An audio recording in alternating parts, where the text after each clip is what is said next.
Welcome to Styling with Sandi. This is my friend Joe Buckner. Say, Joe, why don't you tell us a little bit about yourself? My name's Joe Buckner. I'm Fort Collins resident. I'm the founder of Beautifully Savage Boxing Studio in Fort Collins, Colorado. I am a father, son, friend, and all-around decent guy, I think. Tell us about Beautifully Savage. Beautifully Savage is Fort Collins' only boutique boxing studio. We teach boxing-based group fitness. Our mantra is we listen to hip-hop and hit stuff. So it's... I love that. Yeah, it's 45 minutes of boxing-based group fitness. Okay. Yeah. Beautiful. Yes. Well, thank you for being here. Absolutely. You are a stylish guy. How did your fashion ability come about? Honestly, I was just tired of kids making fun of me in the 7th grade. Yeah. I come from a pretty poor family, always 30 cents away from a quarter. So all of my clothes came from Kmart, and teenage kids have a tendency to be very honest. I don't even know if they're being mean, they just have no filter. True. So I just got tired of kids making fun of me. So instead of getting Kmart clothes, I went out and got a job and bought myself clothes every year for school. And it really just came out of that, not wanting people to make fun of me, and then also realizing that people notice you a little bit different when you dress well. So that's where it started, was in the 7th grade. Awesome. 7th grade. Wow. What was your first job? I was a janitor at the Larimer County Courthouse. No kidding. I was a janitor at the Larimer County Courthouse. I would show up and I would clean the courthouse every day in the evenings. That's beautiful. Yeah. Good for you. I've heard that your best friend, Brian, says this about you. Joe has always been cool. Yeah. Tell us about that. B and I are like polar opposites. I think that's part of what makes our friendship work. Like, I'm the one who's more concerned with style and fashion and what's hot and what's cool, and B's the more like stable 401k, that guy. Yeah. To give you an example, Brian's a very successful executive in the construction world, actually in Phoenix, Gilbert, Arizona. And so he travels a lot to play golf with clients. Oh, sure. And a few years back, his wife said, Brian's still wearing those tennis shoes from college to play golf. And I was just so offended because I'm like, you're super successful. Like, you should have golf shoes. So I bought him a pair of golf shoes for his birthday. Sweet. Some really nice ones that he would never go out to get. So that's just kind of what he means. Like, I just kind of always had my pulse on those kind of things. Because once I decide that something's my thing, fashion or whatever, I just dive into it with both feet. Right. Did that change Brian at all? Absolutely not. No. Absolutely not. Okay. Absolutely not. We took a trip to Venice a couple years ago, and his wife sent him with money, and she's like, Joe has to take you shopping. Make sure Joe takes you shopping. So we went shopping for some dress clothes for work and things like that. How fun was that? It's awesome. Yeah. How did you discover your style? Initially, I discovered my style by looking at what the kids that people thought were cool were wearing. But then from there, I just started to understand like what fit me and what made me feel cool and look good. And a lot of it was influenced early on, though, by entertainment, hip hop, movies, the people that I felt were cool in that world, which doesn't really jive with small town Fort Collins, but it was also a cool way for me to set myself apart. Right. And a lot of episodes of The Fresh Prince of Bel-Air. There you go. Yeah. Oh, I bet you danced like that too. Did my best. Yes, right. Yeah. Joe, can you tell us how you shop? Intentionally and with purpose. More? Tell us Yes. more. I don't shop just to shop. You shared a great quote with me earlier. I'm not a shopper, I'm a buyer. When I show up to a store, I show up understanding what I'm looking for. I'm looking for a navy blue window pane sports coat that I'm going to wear to a wedding on September 4th. And this is how I want it to fit. This is what I want it to look like. And if I don't find that, I just won't buy anything. I won't buy a gray one, or if they have any other color, this specific thing is what I'm coming for. And if it's not there, I just won't get it. I'm not a person who will just randomly show up at a store and hope something catches my eye. I always know what I want. And so does that take you some time and some self-reflection? Where does your inspiration come from? Usually I'll know, here's a piece that I'm looking for. Earlier in the spring, I wanted a lighter wash denim jacket. And I wanted it to fit a certain way, so I just started going to places where I thought they would have denim jackets. I ended up getting one from Levi's, and I love it. So nothing that I wear or have is an accident. Every single piece matters, and I took time and care to pick it out. and I know that it's going to look great, because I also don't shop online.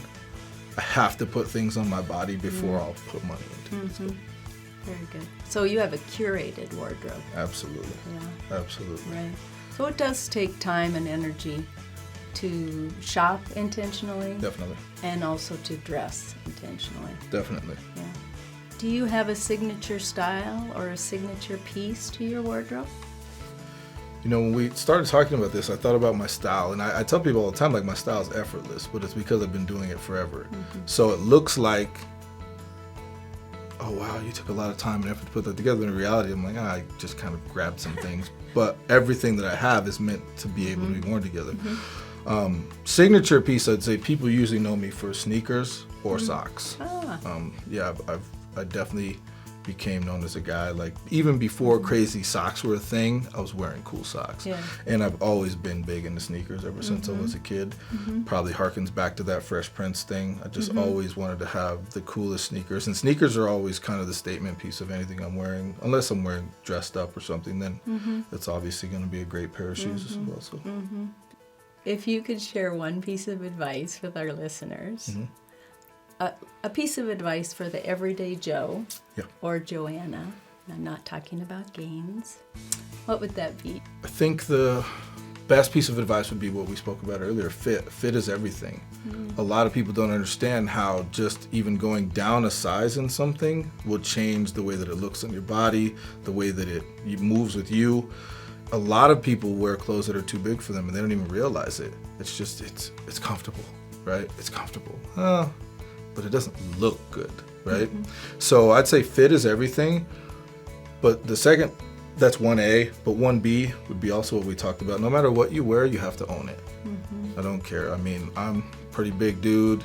You'll see me walking down the street in a pair of pink joggers, denim jacket, but I own it, right? My trainer saw me one day wearing those, and he texted me, and he's like, literally the only man I know that could walk through Old Town in pink sweatpants and get away with it, right? So whatever you wear, you have to own it, you know? Yeah. So as far as tailoring goes, do you even have your athletic wear tailored? Absolutely, yeah. Okay. So I'm blessed to be in a relationship. I'm an ambassador for a company called Lululemon, so most of my athletic wear comes from there, and they offer free tailoring. Even if you're not an ambassador, if you buy your clothes there, they'll tailor for you for free. But I also have a tailor for all the rest of my clothes, my jeans, my dress clothes, and then I purchased my suits from a lady named Paige Hutton. Those are all bespoke. So. And do you find that if people wear clothing that is too big for them, that perhaps they don't know their body, they don't know how to dress their body, and also people can be hiding behind volumes of fabric. I know I did it for a long time when I was heavy. I thought, I'll just cover that up.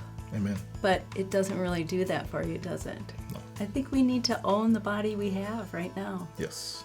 Whatever that means. Yes. You can't put it off until tomorrow, Right. right?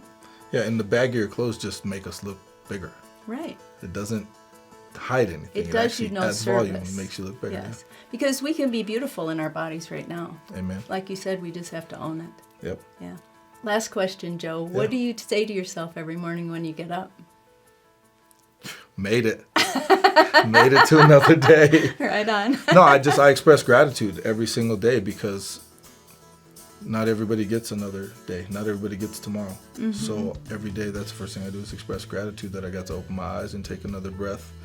And I do that not only for myself, but for people that I love that passed away, you know, little children that have passed away, just people that didn't get the opportunity to age. To me, aging is a gift. So every single day that I get to be a day older, I'm just so grateful for. So you're not that old, but aging, what does that mean to you? As you age, maybe give us one little bit of knowledge that you've garnered. I'm 44, so I'm not that old, but I'm not that young. I'd say probably the coolest thing I've learned, especially in the last 3 years, is that nobody really cares, right? So we think oh, they're looking at me, or they're thinking about me.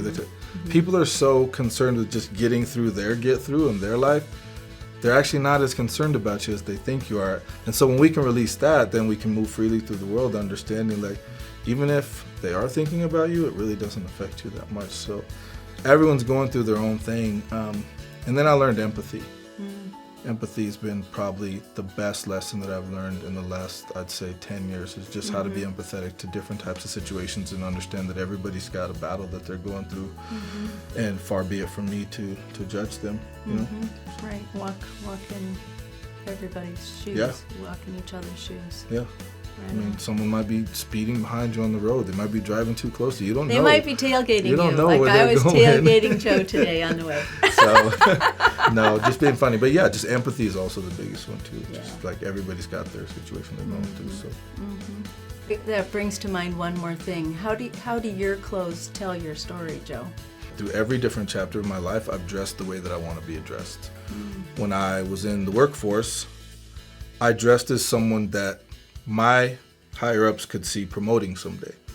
When I worked in business-to-business sales, I dressed as someone that I said, when they look at me, I want them to say he could be the CEO someday. He could be the COO someday. Not just like, oh, there's a guy that works for us.